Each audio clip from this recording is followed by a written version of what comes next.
लिखा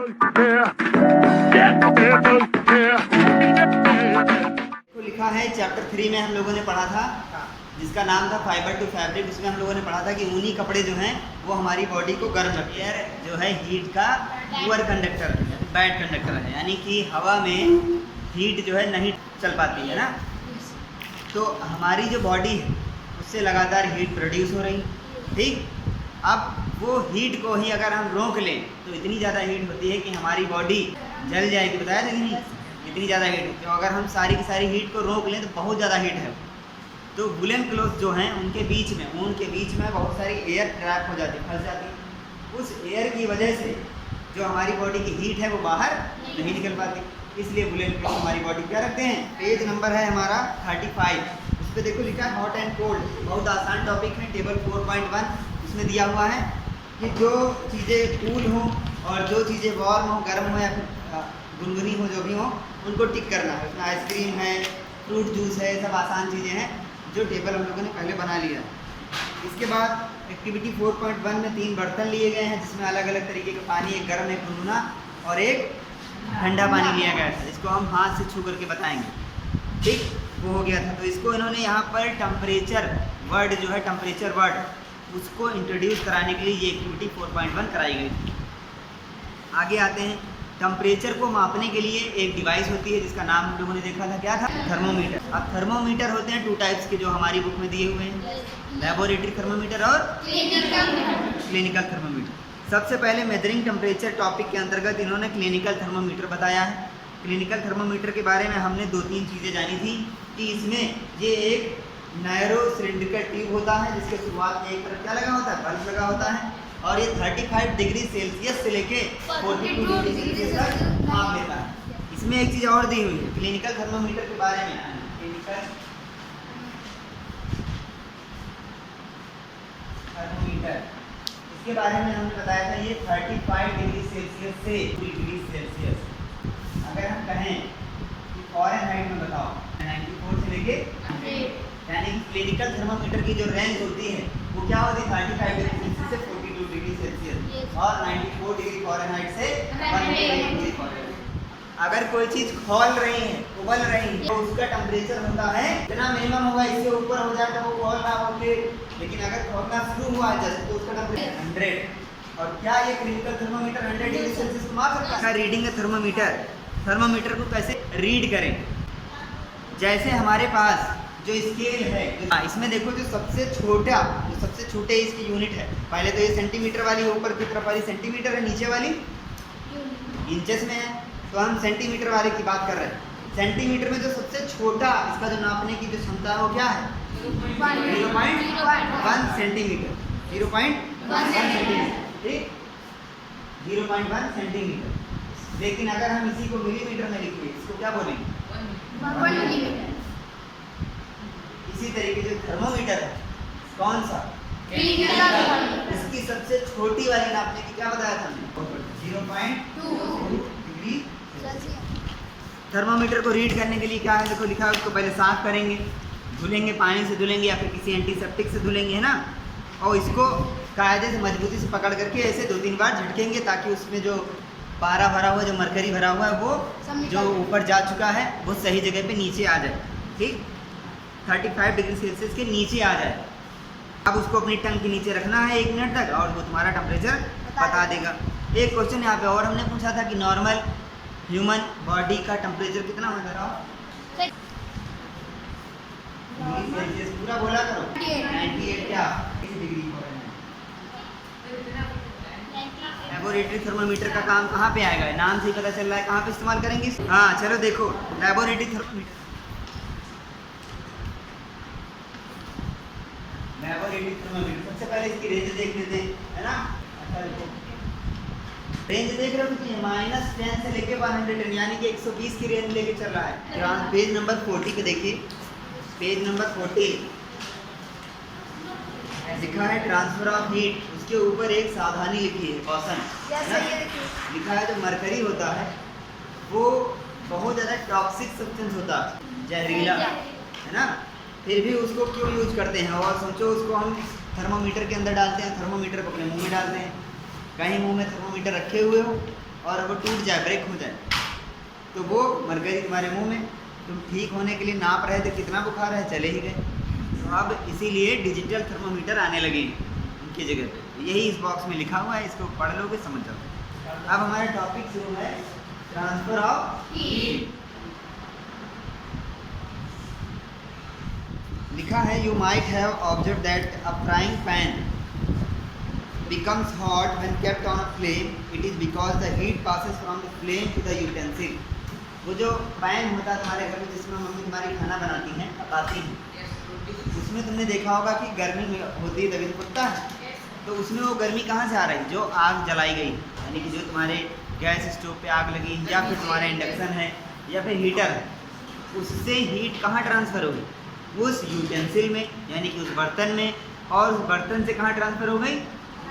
उस फूड में जो तुम पका रहे हो। ठीक है, लिखा है when the pan is removed from the fire it slowly cools down. Why does it cool down? ये क्वेश्चन बहुत ज़रूरी है कि हमने पैन को गर्म करना बंद कर दिया, यानी कि हमने पैन को हटा करके जहाँ पे गैस स्टोव तुम्हारा चल रहा था वहाँ से उठा करके दूसरी जगह पर रख दिया। थोड़ी देर के बाद वो तुम्हारा पैन क्या हो जाता है? कूल डाउन, ठंडा हो जाता है। हीट नहीं मिल रही तो उसके पास तो है, वो हीट कहाँ चली गई ये जानना है। एनवायरनमेंट में, एयर में चली गई। लेकिन हम लोग तो पढ़ के आए हैं कि air is a poor conductor of heat. शुरुआत के चैप्टर में ही हमने बोला था air is a poor conductor of heat, ये थोड़ी ना बोला था इंसुलेटर ऑफ हीट। कंडक्टर है, पुअर कंडक्टर है, समझो तो बात को। कंडक्टर है लेकिन पुअर कंडक्टर है। इंसुलेटर होता है जिसमें हीट एकदम नहीं चलती, जैसे ये लकड़ी है, यहाँ से इसमें हीट यहाँ तक जाएगी? नहीं जाएगी। तो ये बिल्कुल इंसुलेटर है।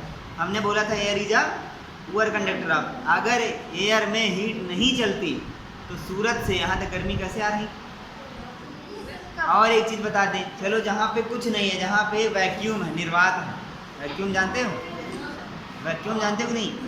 मान लो ये कमरा है, इस कमरे में क्या है? हवा है। इस कमरे से ऐसा कुछ किया जाए कि हवा को निकाल के बाहर कर दिया जाए, तो इस कमरे में क्या बचा? कुछ नहीं, वैक्यूम बचा, निर्वात, खाली जगह। हमारा क्वेश्चन यहाँ पे ये है कि हमारे एनवायरनमेंट, हमारी जो पृथ्वी है, इसके लगभग 11 किलोमीटर ऊपर तक एटमॉस्फेयर है, 11 किलोमीटर ऊपर तक। उसके ऊपर कुछ नहीं है, उसके ऊपर कुछ नहीं, हवा भी नहीं, कुछ भी नहीं। तो अब जब वहाँ पे कुछ नहीं है तो सूरज से लेके यहाँ तक की हीट यहाँ तक कैसे आ रहा है? बहुत आसान एक्टिविटी है ये। 2 ईंटें लगाया इन्होंने, उसमें एक लोहे की रॉड लगा दी और उसमें नीचे थोड़ी थोड़ी दूरी पर मोमबत्ती की मोम लगा दिया। फिगर 4.7 तुम्हारी बुक में बना हुआ, ध्यान से देखो। दूसरी तरफ उसको मोम से गर्म कर रहे हैं, जला करके कैंडल को जलाया है, गर्म कर रहे हैं। तो थोड़ी देर के बाद पहली वाली मोम टपक गई, फिर दूसरी वाली टपक गई, तीसरी वाली टपक गई। ऐसा क्यों हुआ? हमारे पास ये एक लोहे की रॉड है, इसमें यहाँ पे थोड़ी सी मोम लगा दी थी, यहाँ पे लगा दी, यहाँ पे लगा दी, ठीक। अब यहाँ पर कैंडल लगा करके फायर, ठीक, यहाँ से कैंडल से इसको गर्म किया जा रहा है। अब हीट जो है यहाँ पर ये बहुत ज़्यादा गर्म हो गया, लाल लाल हो गया। अब इधर जो है ठंडा है ना, तो हीट जो है हमेशा गर्मी से ठंडे की तरफ बढ़ती है, हॉट से कोल्ड की तरफ क्या होती है? बढ़ती है। तो ये इधर चली, तो जैसे इधर चली यहाँ पर क्या हुआ? ये पिघली और यहाँ नीचे टपक गई। फिर ये हीट और आगे चली, ये भी टपक गई, हीट और आगे चली, ये भी टपक गई। इसको बोलते हैं कंडक्शन ऑफ हीट। क्या जितनी भी चीज़ें पृथ्वी पर पाई जाती हैं वो सारी की सारी हीट का कंडक्शन करती हैं? करती हैं।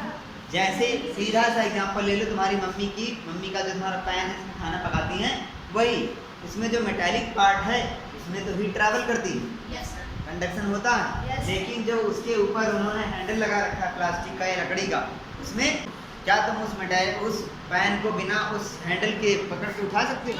इसमें एक टेबल दी हुई है 4.3, पेज नंबर 41 पे है। लिखा है आर्टिकल मतलब कोई भी सामान होगा, material with which the article is made of, और वो आर्टिकल किस चीज़ का बना है। अब क्या करना है, देखो इसमें इन्होंने बोला है कि ये स्मॉल पैन या बीकर नहीं, छोटा सा इतना बड़ा बर्तन तुम्हारे घर में कोई भी हो, उसमें पानी ले लो इतना, ठीक है, और इसको पानी को उसकी गर्म कर लो सावधानी से, ठीक। फिर जो भी आर्टिकल तुम्हारे घर में मिलता है, मोबाइल छोड़कर, जो पानी में डुबाया जा सके, उसको पानी में डुबाओ। और मान लो तुमने सबसे पहले चम्मच डुबाया, ठीक है, नंबर 1 पे लिखोगे स्पून। स्पून 2 तरीके के आते हैं, लकड़ी का भी 3 तरीके के, लकड़ी का भी होता है, प्लास्टिक का भी होता है, मेटल का भी होता है। मेटल बोलो, स्टील नहीं। तो तुमने किसका लिया बताओ? मेटल का। मेटल का चम्मच, ठीक है।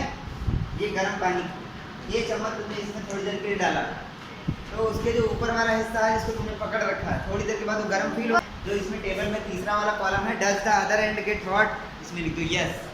पेज नंबर 41 लिखा था materials which allow heat to pass through them easily are conductors of heat. Example क्या लिखे हैं देखो, एल्युमिनियम, आयरन और कॉपर, यानी कि वो मटेरियल्स जो हीट को अपने अंदर से आसानी से पास होने दें, उनको हम क्या बोलेंगे? The materials which do not allow heat to pass through them easily. ये देखो लिखा है, इस बात को जरा ध्यान समझोगे, लिखा है the materials which do not allow heat to pass through them easily, यानी कि आसानी से उनमें ना पास होने। Poor conductor of heat such as plastic and wood. Air और वाटर, जब पुअर कंडक्टर ऑफ हीट है तो उसमें हवा, उसमें हीट कैसे चलती है? पुअर है ना, चलता है क्योंकि वाटर में सिर्फ वाटर ही नहीं पाया जाता, उसमें क्या पाया जाता है? वाटर में सिर्फ H2O नहीं, उसमें और भी मिनरल्स, बहुत सारे एलिमेंट पाए जाते। एक्टिविटी 4.8 होता क्या है? जो वाटर होता है, पानी, वो कैसे गर्म होता है ये बताया गया है। जब वाटर को गर्म किया जाता है, इसमें यही बताया है, तो कैसे गर्म होता है? अलग अलग चीज़ें अलग अलग तरीके से गर्म होती हैं। अभी जो हमने पढ़ा था वो क्या था? कंडक्शन। क्या था? यानी कि उसमें हीट खुद जा रही थी गर्म करने के लिए। देखो ये जो हमने ये रॉड वाला पढ़ा था, यहाँ पे गर्म किया था, यहाँ पे हीट पहुँची, ज़्यादा हो गई तो इधर बढ़ी, फिर ज़्यादा हो गई फिर इधर बढ़ी, तो हीट खुद जा रही थी गर्म करने के लिए। इसमें जो गर्म होना चाहेगा वो खुद आएगा, इसका नाम है कन्वेक्शन। ये एक बर्तन है, ठीक है, इसमें यहाँ तक के हमने पानी भर दिया, ठीक, इसके बीच में इन्होंने कुछ डाल दिया था, वो छोड़ो, वो भी देखो ऐसे समझ जाओगे तो उसको ना डालो, है ना, खर्चा नहीं करना।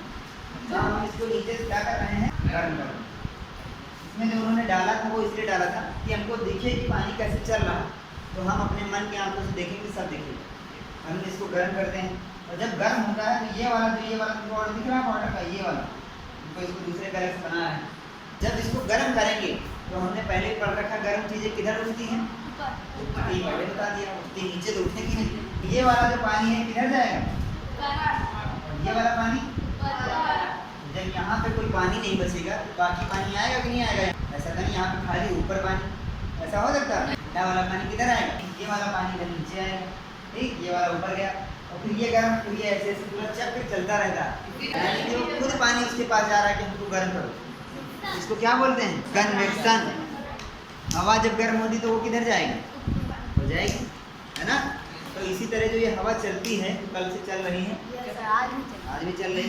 ये कैसे चलती है? जब कहीं की हवा गर्म होती है, किसी के वहाँ तुम्हारे पूरे एरिया में, इस पूरे एरिया में गर्मी होने लगी, यहाँ की हवा कहाँ गई? ऊपर। तो यहाँ पे वैक्यूम तो रह नहीं सकता, तो बाकी एरिया की हवा यहाँ पे आएगी, आसपास का एरिया की हवा यहाँ पे आएगी, वो हवा आएगी, वो हवा आ रही, चल रही। तो जो रास्ते में घर पड़ रहे हैं उनको क्या लग रहा? हवा चल रही, हवा चल नहीं रही, एक्चुअली में वो कहीं जा। चलो आगे देखो, एक्टिविटी 4.9 लिखा है कैंडल को जलाना है तो अपना हाथ इतनी दूरी पर रखो कि जले ना। लिखा देखो क्या, समझो इस बात को। ये कैंडल हमने जलाया, देखो दिख रहा है, हाँ ये कैंडल है, ये जल रही, ठीक। इसमें एक हाथ रखना है तुम्हें, यहाँ पे इस हाथ का हमने नाम दिया लेफ्ट हैंड है, ठीक, राइट हैंड को यहाँ ऊपर रखना। ये हैंड है जो LR लिखा है, हाथ हमारे रखे हुए हैं, अगर हम हाथ रख दे के समझाएंगे कैसे? ये लेफ्ट हैंड यहाँ पर रखा है, राइट हैंड यहाँ पे, ये कैंडल जल रही है, हैप्पी बर्थडे बन रहा है। अब ये बताओ कि ये राइट हैंड ज़्यादा गर्म लगेगा या फिर लेफ्ट हैंड? एकदम पास ले जाना हाथ को, लेफ्ट वाला, इतना पास नहीं कि जल जाए, नहीं तो सर ने कहा था तो हम पास ले जाएंगे, जला दिया हमारे नहीं, एकदम पास ले जाओगे हीट नहीं लगेगी, और यहाँ पे उसके ऊपर ले जाओगे हीट यहीं पे लगेगी, क्योंकि वो गर्म होके हीट किधर ट्रैवल करती है? सी ब्रीज और लैंड ब्रीज क्या होता है? सी ब्रीज यानी कि समुद्र की तरफ से जो हवाएं आती हैं, लैंड ब्रीज जो लैंड की तरफ से। तो इसमें बताना ये है कि इमेजिन ऐसा करो कि समुद्र के किनारे बीच पे, गोवा वाले बीच पे तुम्हारा घर है, ठीक, वहाँ पे रहते हो। तो जो देखो, पहले एक चीज़ दिमाग में उठा कर रखना है कि जो पानी है, यानी कि समुद्र के किनारे रह रहे हो, तो समुद्र का पानी और तुम्हारे घर के आसपास की ज़मीन, इन दोनों में कंपैरिजन करना है कि कौन जल्दी गर्म हो जाएगा, कौन जल्दी ठंडा हो जाएगा। तो जो मिट्टी वाला एरिया, जो लैंड है, वो जल्दी गर्म हो जाता है और जल्दी ठंडा हो जाता है एज़ कम्पेयर टू वाटर। पानी की अगर पानी से कंपेयर करें तो लैंड यानी कि जो ज़मीन है वो जल्दी गर्म हो जाएगी और जो पानी है वो देर में गर्म। यही तुम्हारी बुक में लिखा हो, इसको पूरा पढ़ोगे यही। तो अब इसको बस समझना है। पहले क्या बताया, देखो इन्होंने कहा है दिन में जब धूप होती बहुत तेज़ी से, समुद्र के किनारे रहने वाले की बात हो रही, इस एरिया की हम बात नहीं कर रहे। जब धूप होगी बहुत तेज़ से तो जो समुद्र का पानी है वो देर में गर्म होगा और मिट्टी जो है वो क्या होगी, लैंड जो है वो जल्दी गर्म हो जाएगी। तो जहाँ पर लोग रह रहे हैं लैंड पर, वहाँ का सब गर्म हो गया जल्दी, तो वहाँ की हवा किधर जाएगी, ऊपर जाएगी ना। देखो यही लिखा है इसमें, ऊपर जाएगी। जो ये चित्र बना हुआ है, जो चित्र बना है 4.11, इसमें जो ये ऐसे हॉट करके ऐसे गया और पूल ऐसे आया, ये अभी समझ में नहीं आ रहा होगा। बस 1 मिनट तक तुमको बस कंसंट्रेट करना हमारी बात पे। अगर ना आएगा तो समझ लो नहीं आएगा। 1 मिनट तक आँख नहीं झपकाना है। इमेजिन करो कि ये वाला एरिया जो है ये लैंड है, ठीक। अरे इसी टेबल को मानते हैं, ये वाला एरिया लैंड है, इसके आगे का ये क्या है, इधर समुद्र। यहाँ पर भी सनलाइट हो रहा है, यहाँ पर भी सनलाइट गिर रही है। यहाँ पर क्या है, पानी। यहाँ पर क्या है, ये वाला जल्दी गर्म होगा कि ये वाला, लैंड वाला। लैंड वाला जल्दी गर्म हो गया। यहाँ की हवा क्या हो गई, जल्दी से गर्म हो गई इसके कंपेरिजन में। तो यहाँ की हवा किधर जाएगी, गर्म हवा किधर जा रही, और ठंडी हवा इधर से इधर आ जाएगी। ठंडी हवा कहाँ से आ रही, समुद्र की तरफ से ठंडी हवा आ रही है। तो इसको बोलते हैं सी ब्रीज। क्या बोलेंगे, तो समुद्र से किधर आ रही, लैंड की तरफ। और कब आ रही है, दिन में। दिन में धूप हो रही, डे टाइम में बहुत तेज से धूप पड़ रही, ये वाली हवा ऊपर जा रही और समुद्र की तरफ से इधर आ रही। सी ब्रीज कब आती है, दिन में, डे टाइम में आती। अब देखो हमने कहा था जो जल्दी गर्म हो जाएगा वो जल्दी ही ठंडा भी हो जाएगा, जो देर में गर्म होगा वो देर में ठंडा होगा। तो अब ये जो मिट्टी है, जो लैंड एरिया है, और ये जो वाटर है, इसमें से जल्दी से गर्म तो मिट्टी वाला एरिया हो गया, लैंड वाला। अब जल्दी से ठंडा कौन होगा, ठंडा हो जाएगा। ये ठंडा हो गया और ये वापस गर्म हो गया। अब यही वापस देखो चक्कर चलने लगा, ठंडी हवा इधर से जा रही, गर्म हवा इधर के ऊपर जा रही। रात में ऐसा होता है। 4.11 देखो, रात वाला क्या है, देखो मिट्टी वाला एरिया, जो लैंड वाला एरिया है वो तुरंत गर्म हो गया था। जैसे सनलाइट आई ये वाला तुरंत गर्म हो गया, तो यहाँ की गर्मी उठ करके कहाँ चली गई, इधर की ठंडी इधर आ गई। रात में ये तुरंत ठंडा भी हो गया, तो ये अभी ठंडा ही नहीं हो पाया, वो अभी भी गर्म है। ये वाला तुरंत ठंडा हो गया, तो इधर वाला ठंडा हो गया, इधर वाला अभी भी क्या है, इधर की हवा कहाँ जाएगी, ये वाला ठंडा हो गया तो नीचे जाएगा। ये वापस रात में ऐसे चल रहा है, दिन में ऐसे चल रहा है। लैंड ब्रिज और सी ब्रिज समझ में आ गया। इसका बस एक पॉइंट है, उसको याद रखना है कि लैंड जल्दी गर्म होगा तो वो जल्दी ठंडा भी हो जाएगा। वाटर देर में गर्म होगा, देर में ठंडा भी होगा। अब पूछा जाएगा क्वेश्चन कैसे आएगा इसे, कि सी ब्रिज कब चलती है और किधर से किधर जाती है। डे टाइम में चलती है, किधर से किधर जाती है, समुद्र से लैंड की तरफ, सी से लैंड की तरफ, इतना बताना है। समुद्र से स्थान की दिशा, जहाँ पे लोग रहते हैं, स्थल की तरफ। अब इसी में एक और टॉपिक दिया, रेडिएशन, पेज नंबर 43 पर, कि सूरज से लेके यहाँ तक गर्मी कैसे आती है। बीच में ना हवा है, ना ही कोई लोहा रखा हो, कुछ भी नहीं, लेकिन वहाँ से गर्मी यहाँ तक कैसे आ रही है, वैक्यूम की वजह से, रेडिएशन की वजह से। उसका एक टर्म होता है रेडिएशन। जैसे तुम्हारे कमरे में हीटर यहाँ पर रख दिया जाए और इस कमरे में यहाँ पे हीटर रख दिया जाए, बड़ा सा ला करके रूम हीटर, दरवाज़ा बंद कर दिया जाए, तो पीछे बैठे हुए बच्चों को गर्मी लगेगी नहीं, बहुत तेज़ लगेगी। क्यों लगेगी, यहाँ पे रखा, वहाँ पे हीट कैसे पहुँच गई, कहोगी एयर पे ट्रांसफर करके गई। लेकिन यहाँ पे अगर वैक्यूम क्रिएट कर दिया जाए तब भी वहाँ तक गर्मी पहुँच जाएगी। कंपैरिजन करेंगे तो कम पहुँचेगी, लेकिन पहुँच जाएगी। तो ये वाला जो है ट्रांसफर होना हीट का, क्या कहलाता है, रेडिएशन। हमने कितने प्रकार के, अभी को बता रहे कितने प्रकार के हीट के ट्रांसफर पढ़े हैं, 3 पढ़े हो। अभी पहला हमने बताया था कंडक्शन, और दूसरा कन्वेक्शन, तीसरा पढ़ रहे हो रेडिएशन। बताएगा कन्वेक्शन और कंडक्शन क्या होता है। इसको सिंपल लैंग्वेज में मैंने बताया था। कंडक्शन में गर्मी खुद जाती है, कन्वेक्शन में जिसको गर्म होता है वो आता है। जैसे कि पानी होता है, एक बीकर पानी लिया, नीचे से गर्म कर रहे हो, गर्म पानी ऊपर जाएगा, ठंडा नीचे आएगा, चलता रहेगा, ठीक। कंडक्शन में जैसे कि लोहे को गर्म करते हो, इधर से हीट चलती है, पूरे को गर्म करती है, कंडक्शन होता है।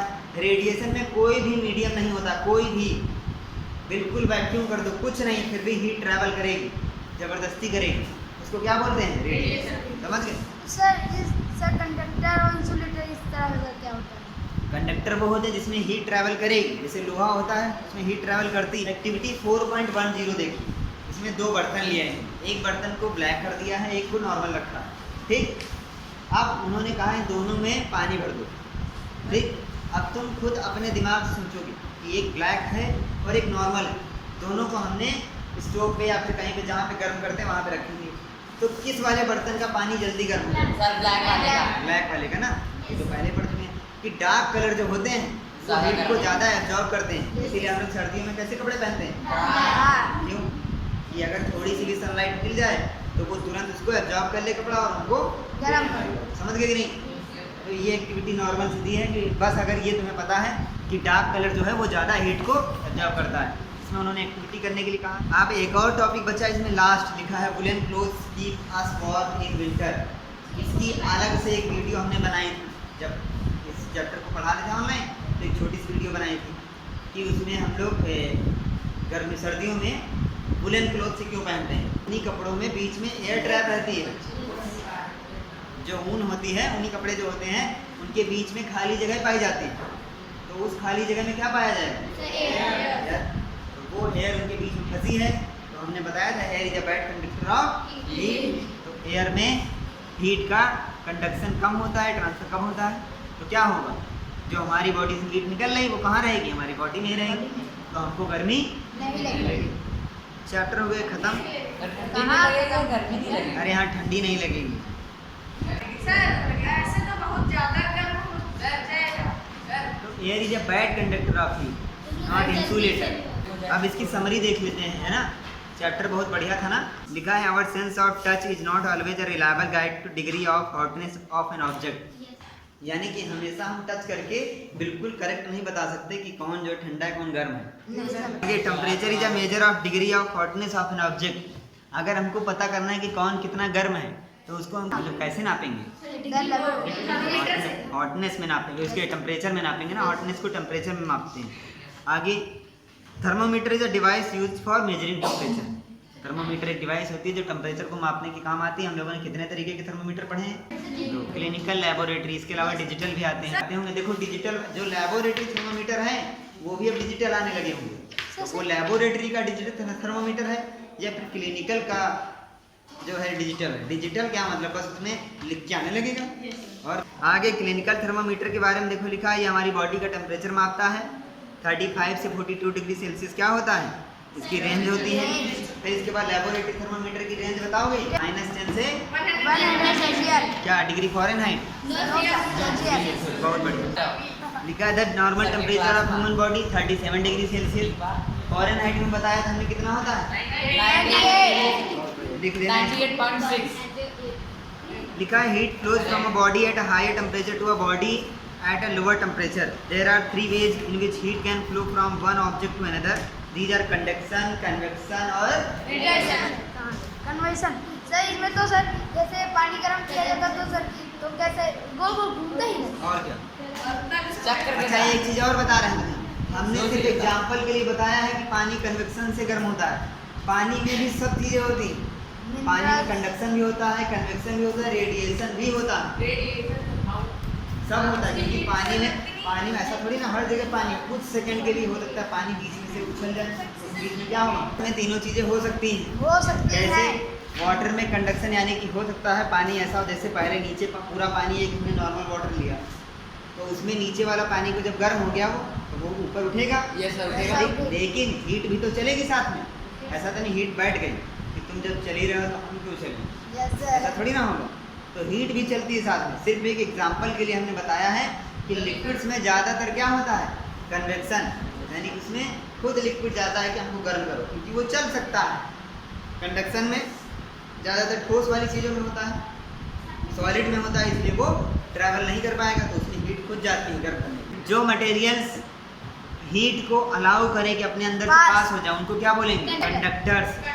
और वो मटेरियल्स जिसमें हीट पास नहीं करेगी उनको क्या बोलेंगे? इंसुलेटर। उसको लिखा है डार्क कलर चीज़ें जो होती हैं वो हीट को ज़्यादा एब्जॉर्ब करती हैं, लाइट कलर क्या करती हैं? कम करती हैं। इसीलिए हमको सर्दियों में डार्क कलर के कपड़े पहनने से क्या होता है, अच्छा लगता है। Woollen clothes keep us warm during winter. पूरी एक वीडियो है इसी टॉपिक की, वो जब हम ये वाली वीडियो डालेंगे तब जब हम ये बोल रहे हैं इस समय ऊपर यहाँ पे पॉपअप बन के आएगा, तब उस पर क्लिक करके वो वाली वीडियो भी देख लेना है, भेज देंगे कुछ। हाँ, चैप्टर 4 की एक्सरसाइज करेंगे हैं। एक्सरसाइज देखो लिखा है state, question number 1, state similarities and differences between the laboratory thermometer and the clinical thermometer. तो लैबोरेटरी थर्मोमीटर और क्लिनिकल थर्मोमीटर में सिमिलरिटी बताना है, जितनी भी तुमको पता हो सिमिलरिटीज, और डिफरेंसेस बताना है। तो सिमिलरिटीज पहले लिखा है कि दोनों के दोनों जो थर्मोमीटर हैं वो लॉन्ग होते हैं, नैरो होते हैं। लॉन्ग मतलब लंबे, नैरो क्या होते हैं मतलब एकदम, बल्ब होता है। हाँ, और दोनों में एक ग्लास बल्ब भी होता है, ठीक, बल्ब होता है। मरकरी उसमें दोनों में होती है। डिफरेंस क्या है देखो, लैबोरेटरी थर्मोमीटर का जो रेंज होती है वो -10 डिग्री सेल्सियस से 110 डिग्री सेल्सियस, और क्लिनिकल थर्मोमीटर की 35 डिग्री सेल्सियस से 42 डिग्री सेल्सियस, ठीक। ये क्वेश्चन आएंगे जरूर इस तरीके की। लिंक देंगे, जो इस चैप्टर का टेस्ट है वो एक लिंक देंगे तुमको, इसमें क्वेश्चन आएंगे, उसमें नाम अपना डालोगे, क्वेश्चंस आएंगे और तुम्हें टिक करना होगा, और वो सारे क्वेश्चंस और उनके आंसर विद उनके ऑप्शंस तुम्हें अपनी कॉपी पर लिखा है। क्लिनिकल थर्मोमीटर को हम लोग टिल्ट कर सकते हैं, लेकिन लैबोरेटरी को टिल्ट नहीं कर सकते। अगला है clinical thermometer is used to measure the temperature of human body, और लैबोरेटरी थर्मोमीटर का इस्तेमाल अलग अलग मटेरियल्स को, सब्सटेंस को किया जाता है, ठीक है। लिखा अगला question, give 2 examples each of conductors and insulators of heat. 2 example बताने हैं कंडक्टर्स के और इंसुलेटर। अगला देखो लिखा है fill in the blanks, the hotness of an object is determined by its, अगर किसी चीज की। अगला फिल इन द ब्लैंक देखिए, temperature of boiling water can not be measured by a, यानी कि एक खौलते हुए पानी का टेम्परेचर हम क्लिनिकल थर्मोमीटर से नहीं कर सकते। क्यों? क्योंकि उसकी रेंज ही होती है 42 डिग्री सेल्सियस, और बॉइलिंग वाटर कितना होता है 100। Temperature is measured in degree Celsius भी हो सकता है, फ़ारेनहाइट भी हो सकता है, ठीक। No medium is required for transfer of heat by the process of radiation, यानी कि सूरज से यहाँ तक की जो गर्मी आ रही है, क्या उसको किसी भी प्रकार की मीडियम की या माध्यम की जरूरत पड़ रही है? नहीं।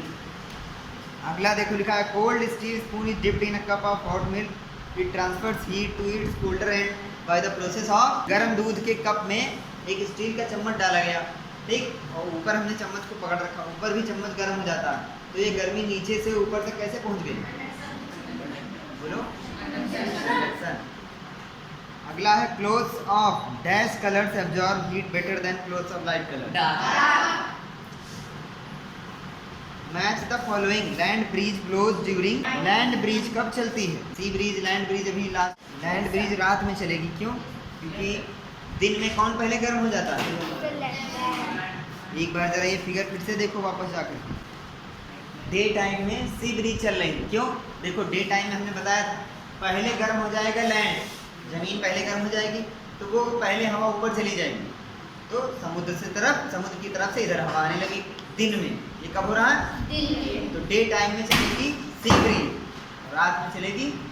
Colours clothes are preferred during winter, बहुत आसान दे दिया, देखो इसको तो ऐसे मैच कर लो। अगला question, discuss Y wearing more layers of clothing during winter की। देखो ये बहुत अच्छा क्वेश्चन है, इस पर थोड़ा सा डिस्कशन बनता है हम लोग का। लिखा है कि सर्दियों में winters we wear many layers of clothes, यानी कि हम बहुत सारे लेयर्स पहनना पसंद करते हैं। जैसे पहले एक इनर पहनते हो जो आती है ना गर्म करने वाली, वो पहनो, फिर उसके ऊपर शर्ट, फिर उसके ऊपर स्वेटर, फिर उसके ऊपर ब्लेजर, 4 चीज़ें पहनो।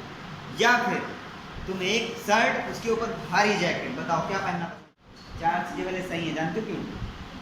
रीजन इसके पीछे, अगर कोई किसी व्यक्ति ने 4 कपड़े पहने हैं, यानी कि 4 लेयर कपड़ों की पहनी है, तो उन लेयर्स के बीच में क्या होगी? एयर, यानी कि वो हवा की वजह से वो ठंडी नहीं लगेगी। समझ में आया? 4 लेयर पहनना आसान, 4 में मोटाई नहीं, मोटाई उन चारों में मोटाई प्लस एयर, इसमें सिर्फ मोटाई। लिखा है look at figure 4.13, mark where the heat is being transferred by conduction, by convection and by radiation. बहुत अच्छा दे दिया है इसको। आज तुम लोग अपने घर पे जब तुम्हारी मम्मी कुछ पका रही हो, वहाँ पे जाकर खड़े होकर देखना देखो एक पतीले में कुछ कंडक्शन कहाँ पे हो रहा है, कन्वेक्शन कहाँ पे हो रहा है, रेडिएशन कहाँ पे हो रहा है पतीले में। देखो जो पतीला है, जो बर्तन है, ठीक, यूटेंसिल जो है उसमें हो रहा है कंडक्शन, और कन्वेक्शन हो रहा है उस जो उसके अंदर जो लिक्विड भरा हुआ है। और रेडिएशन कहाँ, रेडिएशन हो क्यों नहीं रहा है? ऐसा थोड़ी ना नहीं हो रहा है। इसको समझेंगे जरा पहले हम देखो।